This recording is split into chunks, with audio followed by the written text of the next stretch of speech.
Disclaimer: this video is based on my own experiences as a disabled individual and accessibility consultant, and is not to be the end-all be-all of accessible reviews for the PlayStation accessibility controller.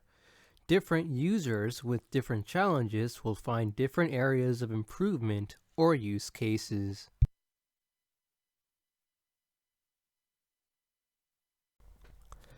Hello everyone, and Happy New Year! Accessibility Gamer here, looking forward to discussing the Sony Accessibility Controller that released on December 6th, 2023.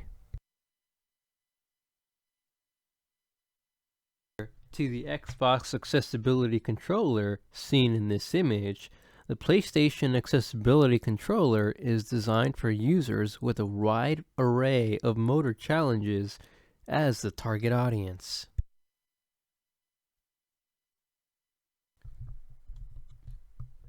One of the things that impressed me when I first opened the box is how easy it was for me to be able to open it. All I had to do was gently tug on one of the loops to the side, and the box opened up to reveal the controller and all of its accessories, without me having to exert too much force, which is not the case for me when I open up most deliveries due to all the tape that is involved in sealing it, which for some users can be extremely difficult, if not impossible, to open due to their own unique challenges.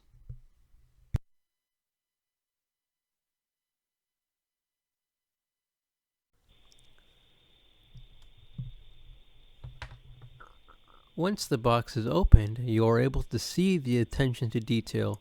While most companies claim to be advocates for accessible design, they fail to include people with disabilities in their planning process occasionally. That is not the case for the PlayStation Accessibility Controller, which can be noticed not just by how you open the box in the initial first step, but also by the way the accessories are organized after you have opened it. Unlike in other packages, Sony has decided not to package any of the components in plastic to allow for a greater ease of access compared to how other companies handle their packaging.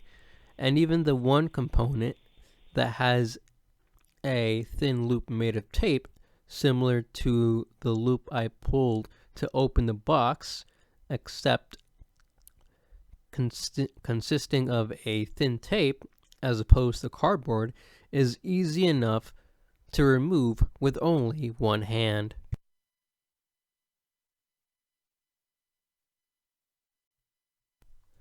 The PlayStation Accessibility Controller comes with 4 types of buttons, 3 of which accommodate one button slot, while the 4th accommodates 2, but it will take up the spaces of 2 individual buttons.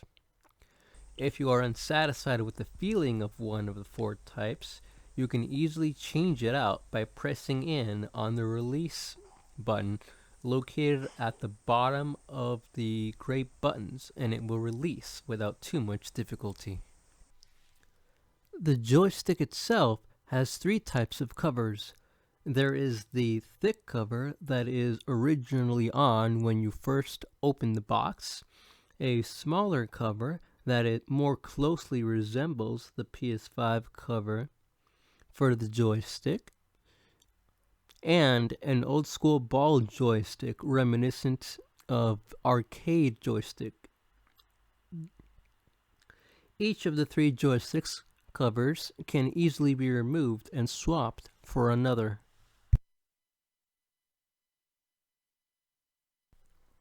Additionally, there are also 3 mounting screw holes at the bottom of the controller to allow the controller to be mounted to a desk or other suitable surface.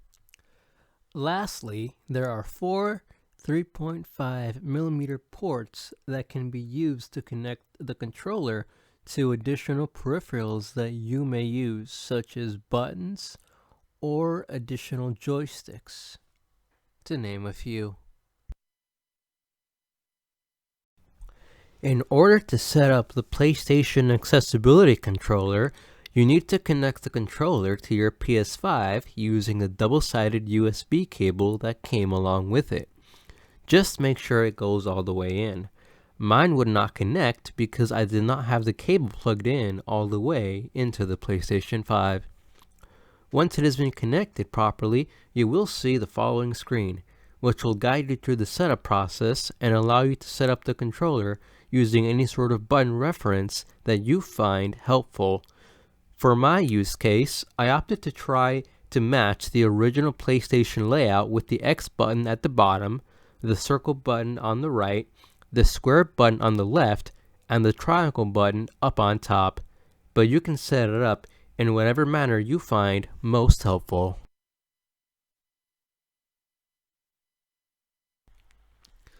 The first thing that stood out to me as I was setting up my controller was the design choice in making the user interface for this setup. The font is big enough for me to read with my 20/80 visual acuity, and the color contrast is also spot on, so I had no problem reading the screen, but that may be different for those with significantly worse visual acuity than myself, or those with additional challenges that make following prompts difficult.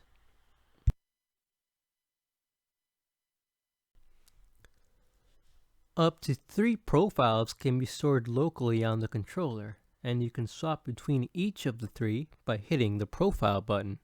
However, any additional profiles beyond that will be stored on the controller software, and you will manually have to replace the profile if you want to add a different game control mechanic to it. As an example, my main profile is set up to play Fall Guys, with profile 2 set up to play Hogwarts Legacy, and profile number 3 is set up to play Baldur's Gate 3. If I want to add in a different control scheme for Saints Row, for example, I would need to replace the Saints Row profile with one of the other 3 I just mentioned. However, depending on the game or how you have your controller set up, you may not need to do so. It all depends on your specific. I was only able to buy one controller, so I have not had the chance to use 2 at once for a better experience. However, even using only one controller, I was able to play a few games without much difficulty. The games I was able to play using one controller include Fall Guys, Persona 4 Golden, Baldur's Gate, and Hogwarts Legacy.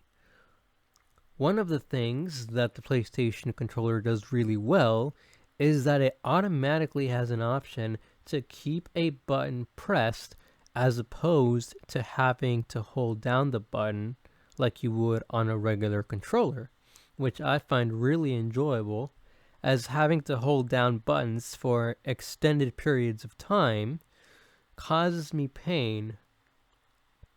However, with the PlayStation accessibility controller, that is not an issue, and it even shows you which button has that feature enabled, because you will see the button that is currently being pressed down displayed on the screen.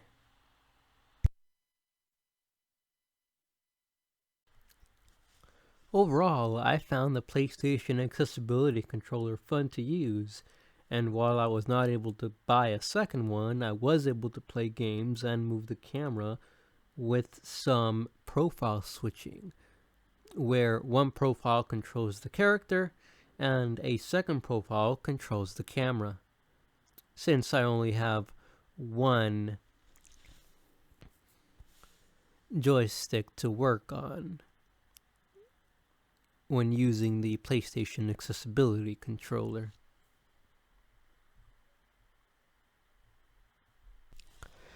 It should be noted that if you do not feel like switching profiles or do not have access to a second accessibility controller, like I didn't at the time of this video, You can also use the PlayStation 5 controller and the PlayStation Accessibility controller at the same time. You can use the PlayStation 5 controller to control the character, for example, and the Accessibility controller to control the camera, or activate certain buttons, if you are able to do so. For my use case, I mainly use the Accessibility controller with my right hand while controlling the joystick with my left thumb.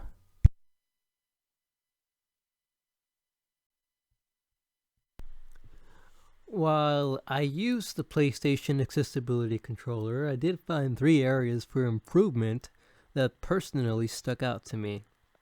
The first one was that when I switched profiles, there was no visible indicator on the screen of me having done so.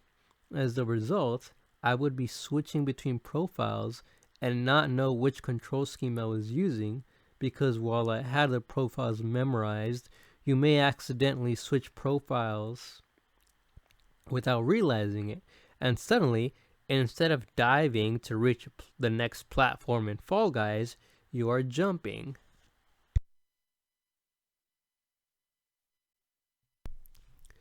The second area of improvement that stuck out to me was that there was only one piece that physically allowed you to add 2 buttons to it.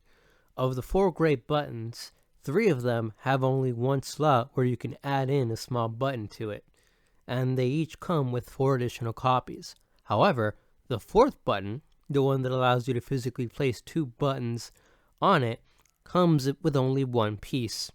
Adding a second slot to the smaller buttons so that you can add a second button to it would be helpful.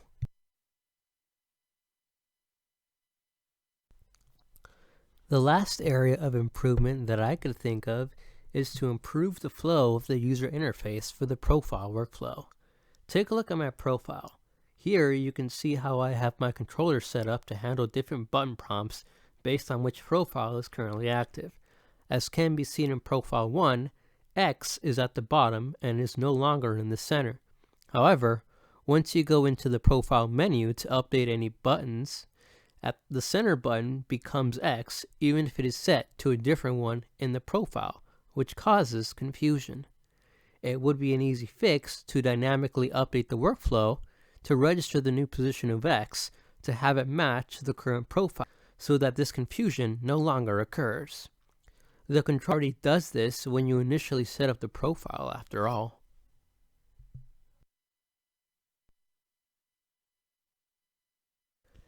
In conclusion, overall, I had a great time using the PlayStation Accessibility controller and found great success with using it with 2 turn-based games such as Persona 4 Golden and Baldur's Gate. For active games such as Fall Guys, I had a really good time with it and even won a crown. While I do recognize that my particular mild motor impairments may not be the target audience for this particular peripheral type, it still amazed me how easy it was to be able to gain access to it, how easy it was to be able to set it up and not have to worry about packaging or anything of the sort. And I look forward to seeing how others make use of this peripheral.